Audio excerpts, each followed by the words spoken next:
What is up, everybody? Mark on the mic here. Now, if you hunt Western big game or you head out west just as an outdoor enthusiast, odds are these days you might find yourself in grizzly country. One thing that you may want to have with you is bear spray, but you better know how to use it. So to kind of help us talk about the grizzly details as far as it relates to bear spray and best practices, and we might even get into a little bit of pistol stuff, self-defense stuff in that regard as well. We have Brian DeBolt from Wyoming Game and Fish, one of the, I would say, the hearts of grizzly country in the lower 48.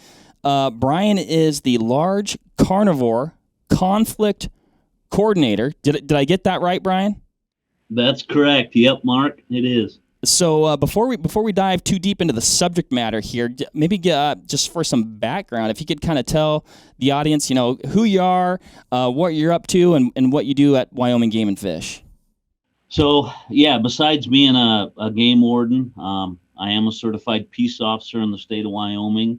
My primary job responsibility is managing conflicts between people and large carnivores, which varies from, a bear tipping over a trash can to breaking into a grain shed or killing livestock, all the way up to the more severe, human injury or death, or as a result of, in this case, grizzly bears we're talking about, but mountain lions and black bears as well. We deal with that. So been doing that for about 25 years now. Wow, 25 years. So is that an angle that you kind of always had an interest in, or just over time your career evolved into, this sector? I wasn't exactly sure which aspect of wildlife management I wanted to get into. I knew I wanted to do it. I grew up a hunter and fisherman my whole life. It's a generational thing in my family. And I started at the University of Wyoming helping a fellow that was doing some research on black bears down there, and started trapping black bears. And so when this job came open trapping grizzly bears, there's very few people that had experience doing that. So anyway, I got the job, and like I say, next thing I know, it's a couple decades later. Wow, man, that is awesome. What is like the grizzly density in Wyoming, or what does, like, if you're gonna like kind of give a verbal heat map of the population in the state and where they're at, like, what are you guys seeing there? So exact numbers are difficult with a species like bears, because they're pretty solitary and territorial.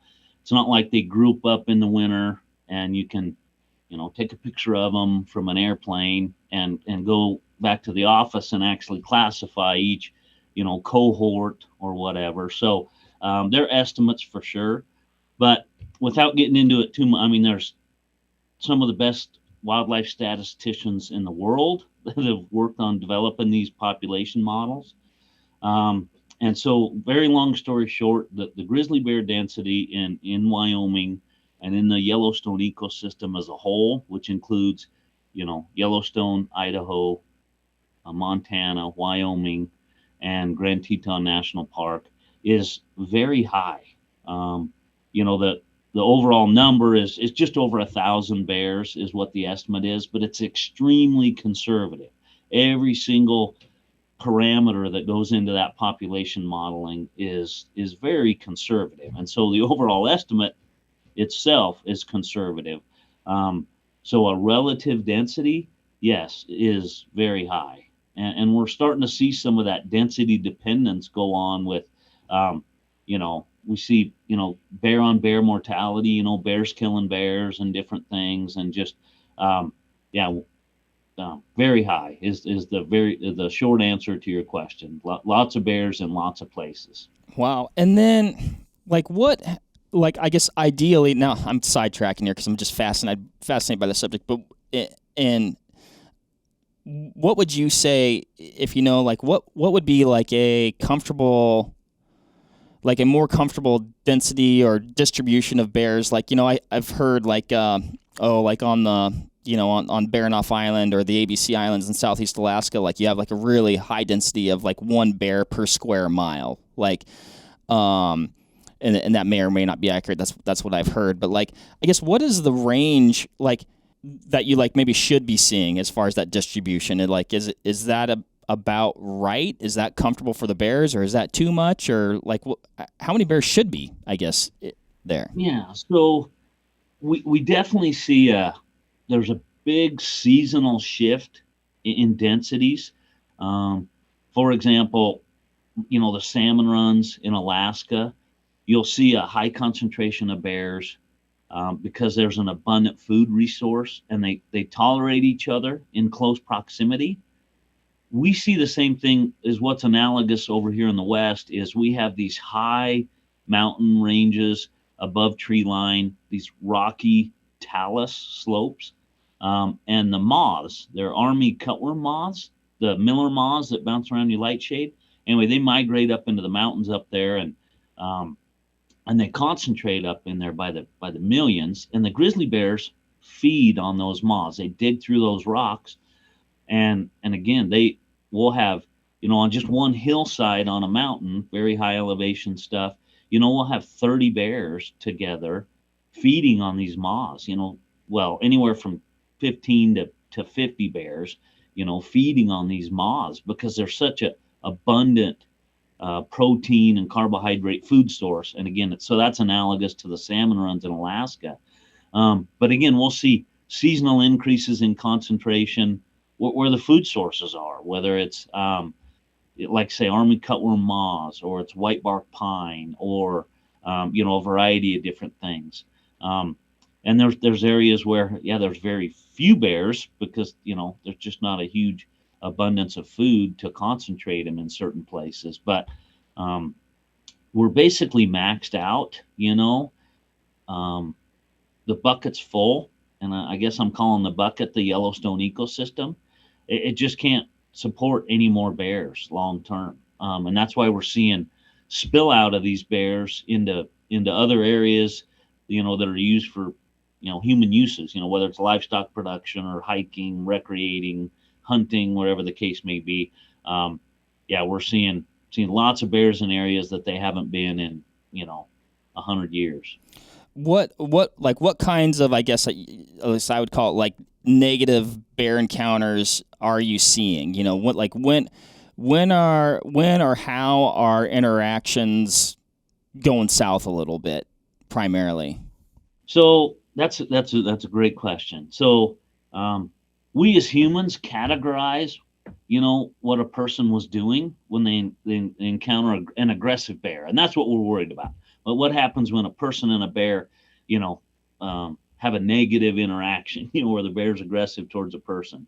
And so we try to classify that. Well, was the person hiking, or was the person hunting, or was the person fishing? And it's funny how we try to classify that when to the bear, it doesn't matter. They don't give a darn what the person's doing.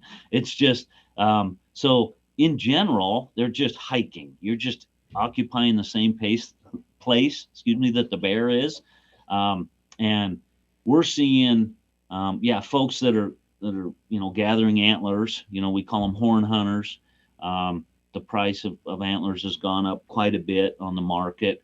And so people are out there trying to scavenge up as much of that as they can to make a little bit of money. Just folks hiking in general, just recreating,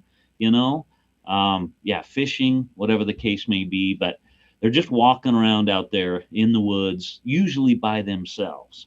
And those are the folks that are encountering bears and having an aggressive encounter. Now, the results of those encounters vary across the board, but just, people bumping into bears, walking through the woods. For whatever reason, they're there. Again, the bear doesn't matter, but that's the most frequent, the most common reason that we see an aggressive bear encounter with people. Is that like when that encounter happens, is it more of a like a surprise encounter? Like you kind of bump into one another, and that bear isn't going to tolerate that person or people in its space? That's exactly what it is. So all animals have, including us, have kind of a fight or flight response. Luckily, black bears, they have more of a flight response. Grizzly bears, because of their evolutionary makeup, they're just a big bad critter, and their response is to fight. And they're more aggressive by nature. And so when they encounter what they perceive as danger, just being surprised by somebody, like you just mentioned, their reaction is to fight. Not necessarily kill somebody, but just to stop their perceived threat. And so, yeah, they're surprised. And yeah, they react aggressively towards that. And that's where bear spray comes in. Gotcha. And yeah, I mean, perfect segue there. So, bear spray. I know you and I were talking previously, and it sounds, you hear the question, do you carry a pistol? Do you carry bear spray? Do you carry both? When do you reach for one over the other? And one thing that you mentioned to me was there's maybe some misconceptions surrounding bear spray. Not that there aren't times for both, but just some stuff that people may want to consider, or maybe they've heard that isn't entirely correct. So I know a lot of folks, that's true, are they're more confident maybe in a firearm than they are bear spray, and I think it's more of anything just a lack of understanding. I mean, especially in social media and TV and everything today, we've seen what guns do to people. Yeah, it's it's lethal. That's what it is. But where do you ever see, what bear spray does? That's You just don't see it. And so I think very few folks have faith in bear spray.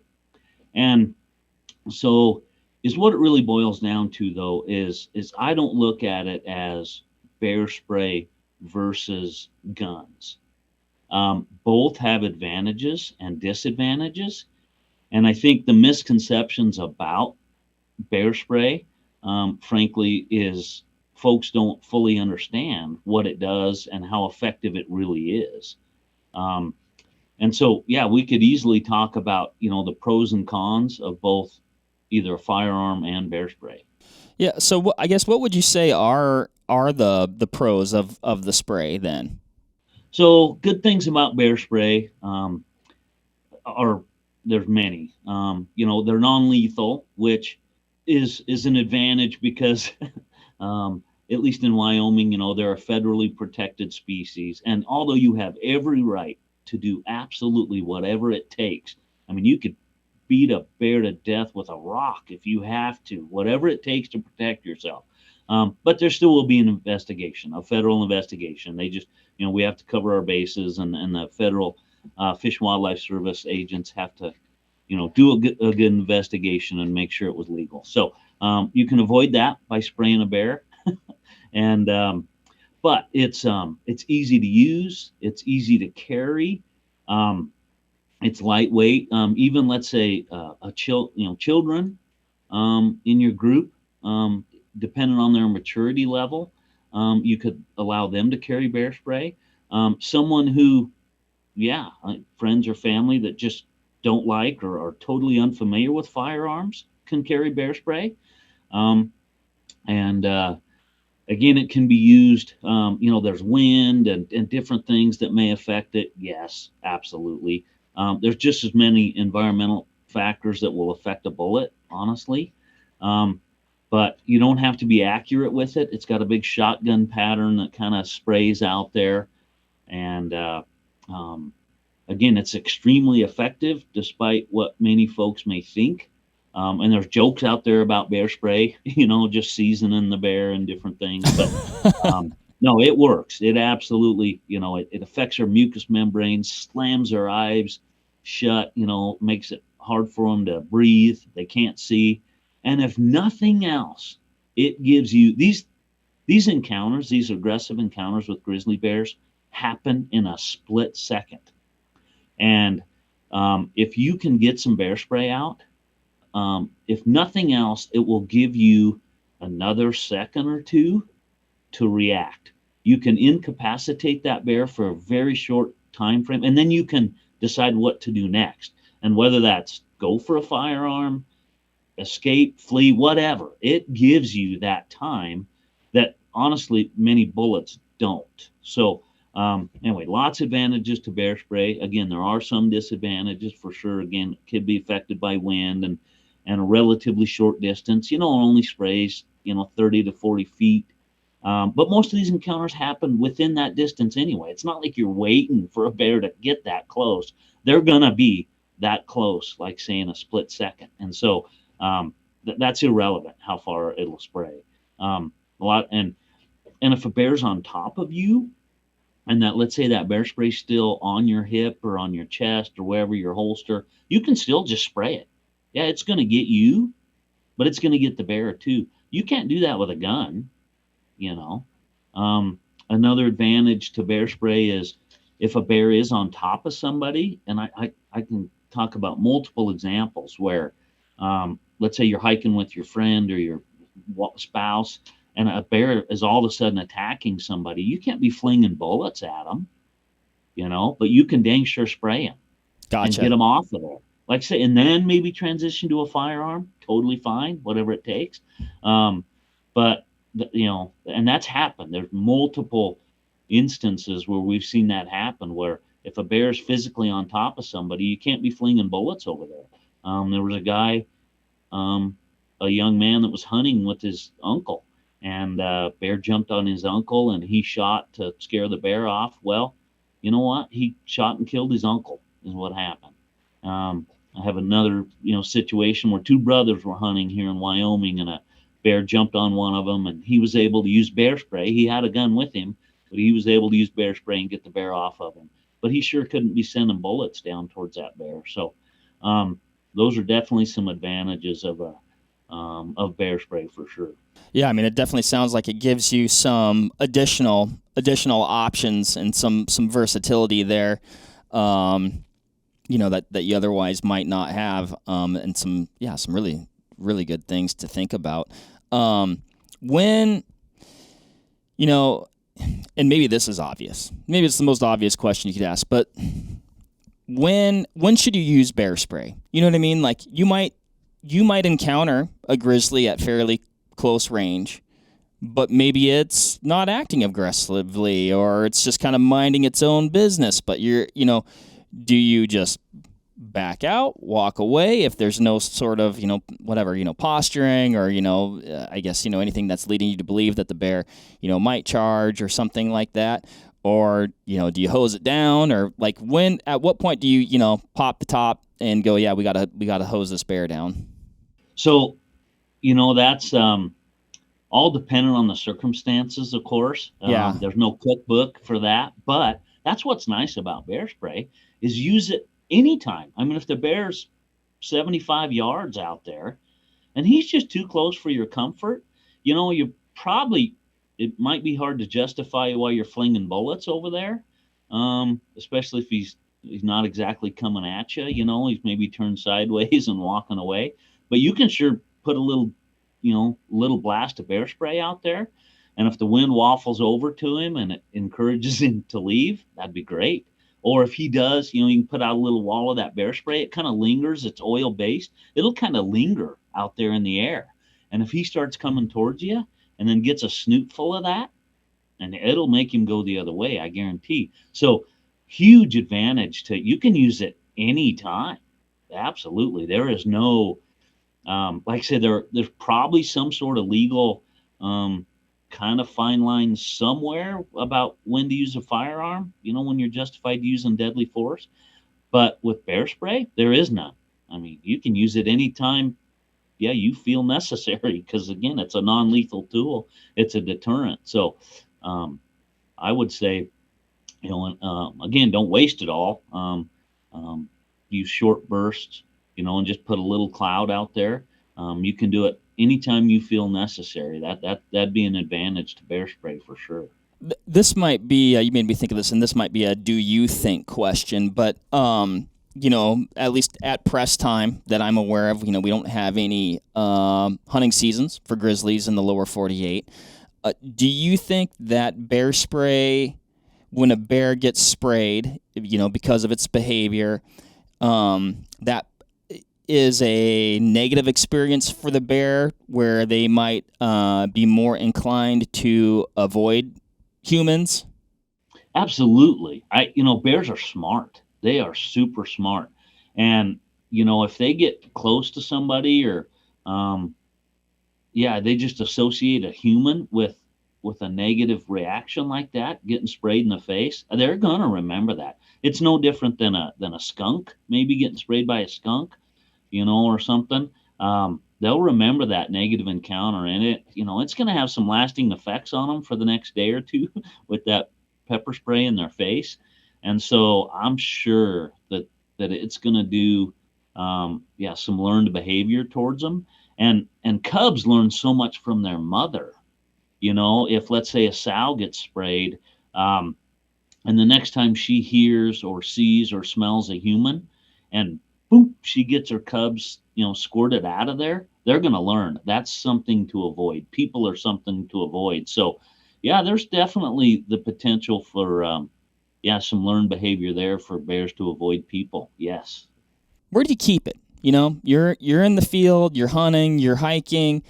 Do you guys see some, sometimes you'll see it on a pack hip belt. You see some bino harnesses these days that, have functionality integrated to, keep bear spray on your chest.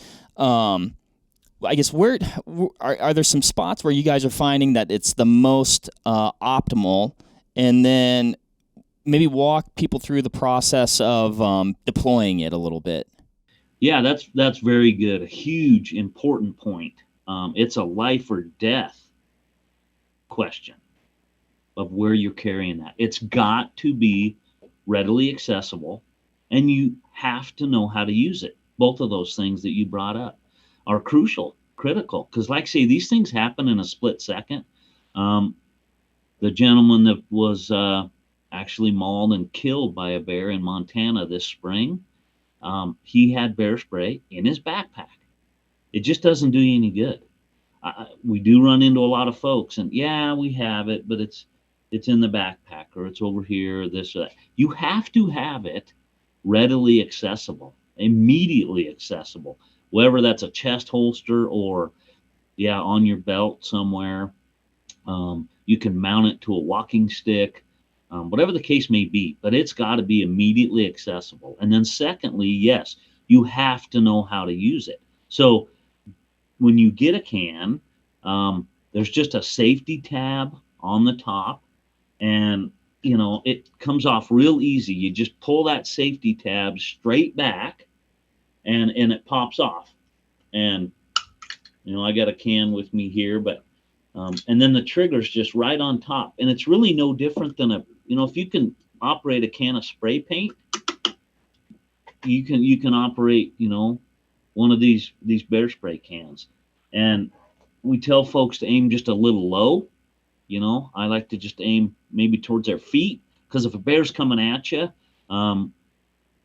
those of us that like to hunt birds know you got to lead them a little bit, otherwise you'll shoot behind them. And same thing with a bear. If you shoot directly at it and he's coming at you at 30 miles an hour, you could squirt over the top of his back. So aim a little low. You want to use short bursts. Just put it out there.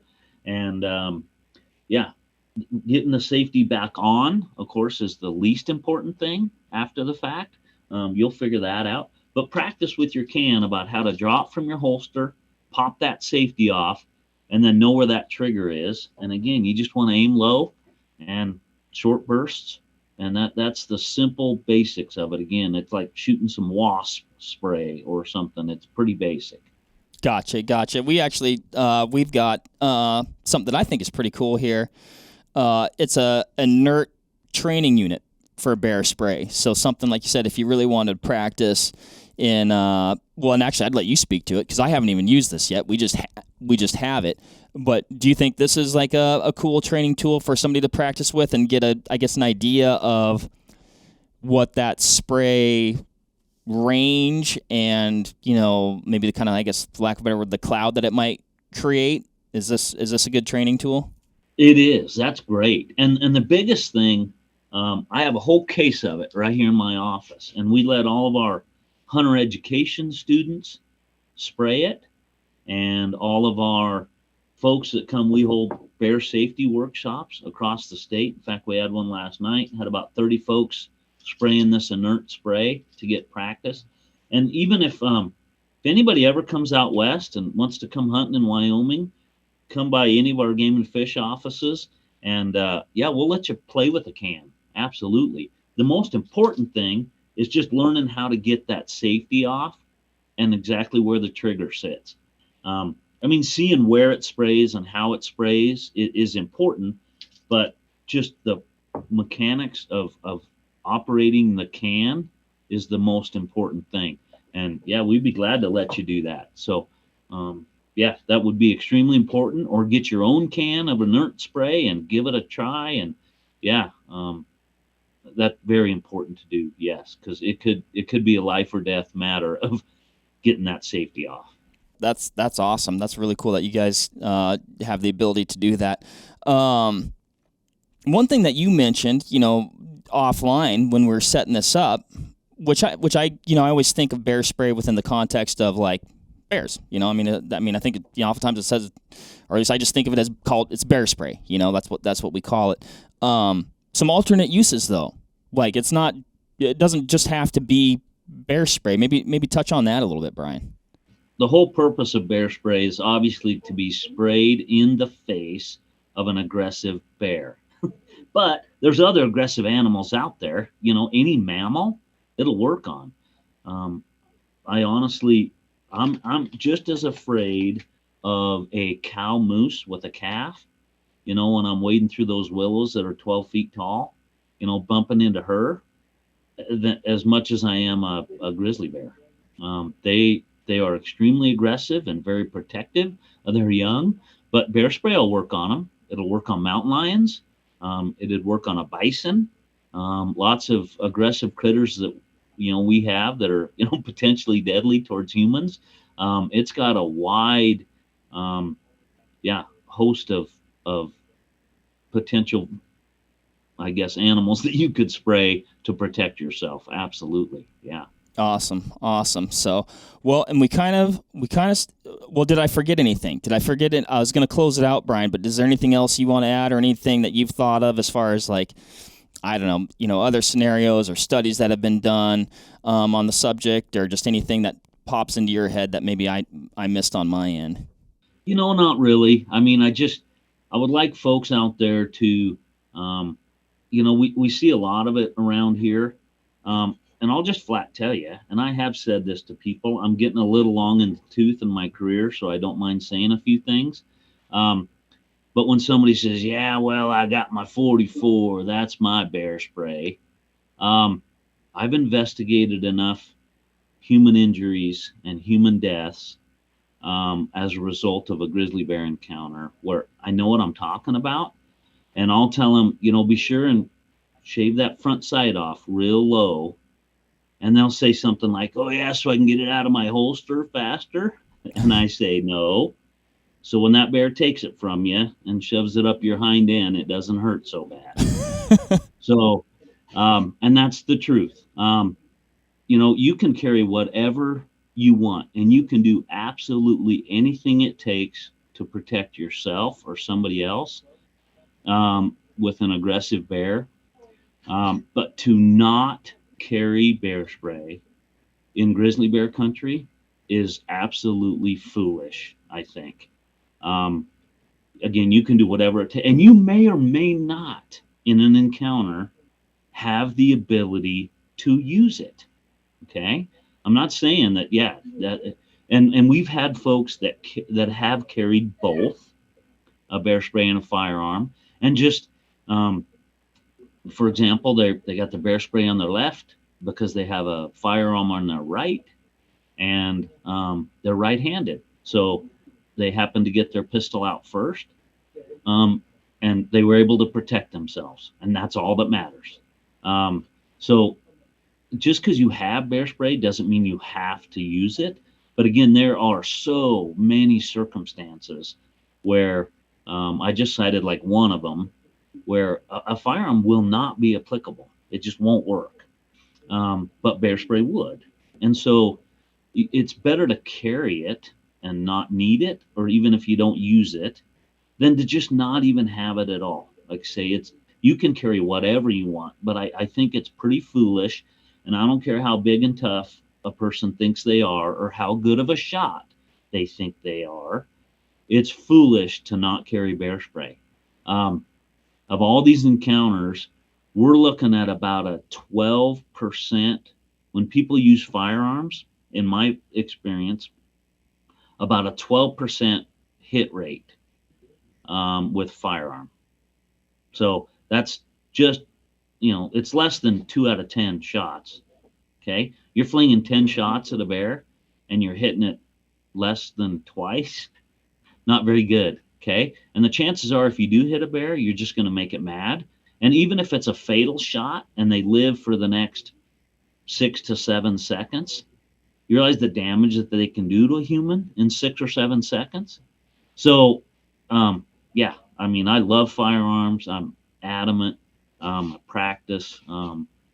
I consider myself proficient, but I would much rather use bear spray if given the opportunity. I'll use whatever it takes. And even one of our own game wardens has had to protect himself with a firearm against an aggressive bear. So again, with all that being legal and absolutely justified to do whatever it takes, it's just foolish to not have it. You can carry whatever you want, but I would highly recommend carrying bear spray, and every single person in your group carrying bear spray anywhere in Northwest Wyoming for sure, in the entire Yellowstone ecosystem. So awesome.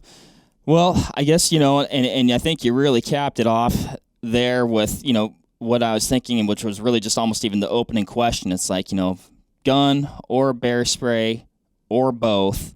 And it sounds like both have their merit, but if you're going to head into grizzly country, bear spray is probably a must. That's going to be your baseline. And then if you, want some extra versatility, then, Yep. carry the firearm as well. Yeah, absolutely.